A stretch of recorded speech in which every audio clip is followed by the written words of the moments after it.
Good day mga boss! Tinanong ko ang AI, ang ChatGPT, kung ano ang top 5 400cc big bike dito sa Pilipinas. Base ito sa may pinakamagandang specs at sulit na presyo nito. At ito ang sagot ng ChatGPT. Top 5! Ito ang Bristol Classic 400i. Meron itong engine na 400cc, single overhead cam, single cylinder at oil-cooled. Meron itong 27 horsepower at 33 Newton meters of torque. At ito mga boss, ito mismo ang sabi ng ChatGPT. Bakit sulit? Para sa rider na gusto ng vintage vibes na may modern features. Kasi mga boss, ang style nito, classic retro cafe racer with analog plus digital gauges, may ABS na din ito at naka-double disc brake. Ang presyo naman nito, brand new, 238,000 pesos. Top 4 ayon sa ChatGPT, Kawasaki Dominar 400 UG V2. Meron itong engine na 373cc pero sa papel mga boss 400cc na yan at single cylinder ito at liquid cooled. Ito ay 40 horsepower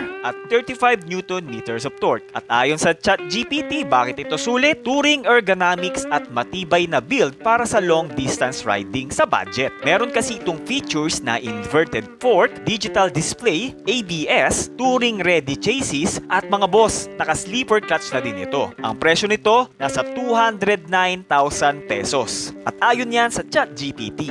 At ang top 3 mga boss, ang CF Moto 400NK. Meron itong engine na 400cc, liquid cooled at twin cylinder to mga boss. Meron itong 41 horsepower at 35 Newton meter of torque. At ayon sa GPT, bakit ito sulit? Pinakamurang high-spec na big bike tech heavy sa presyong abot kamay. Meron kasi itong features na TFT gauge, dual front disc, Bosch EFI and ABS, LED lights, at meron itong upright na ergonomics. Ayon yan sa ChatGPT mga boss ha. Sa presyo naman nito, ang brand new nito ay nasa 219,000 pesos. At ang top 2 mga boss, KTM 390 Juke. Yan. At sa papel din ito mga boss, 400cc na. Pero ang engine talaga nito ay 373cc, single cylinder, meron itong 43 horsepower at 37 Newton meters of torque. At ayon sa ChatGPT kung bakit ito sulit, high-tech at mas magaan. Perfect para sa agresibong city riding o weekend fun rides. At ang features nito, TFT display, ABS, sleeper clutch at upside down forks. At mga boss, special mention din ng ChatGPT yung timbang nito ha. Sobrang magaan daw. Yan ayon sa ChatGPT, 149 kilograms lang at nimble sa traffic. Ang presyo naman nito, brand new, ayon sa ChatGPT, meron itong 289,000 pesos to 300,000 pesos. Brand new price. At ang top 1 mga boss, yan, ang Kawasaki Ninja 400 at ang Z400. Sports bike yan, tsaka yung naked bike. Meron itong engine na 399cc twin cylinder mga boss. Meron itong 49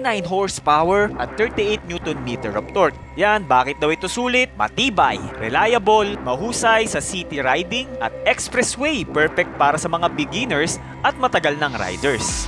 At ang features nito mga boss, syempre, gaya nga ng sabi ko, sports at naked dito. Meron itong ABS, LED lights, sleeper clutch, at meron din itong digital display. At special mention din ang timbang mga boss na nasa 160 kilograms lang daw. At special mention din ang top speed 180 kilometers per hour. At ang presyo nito, brand new, ay nasa 331,000 to 341,000 para sa Ninja 400 at 279,000 naman para sa Z400. Ayan mga boss, ang top 5 400cc big bike ng Pilipinas. Ayon yan sa ChatGPT. Kayo mga boss, agree ba kayo dito?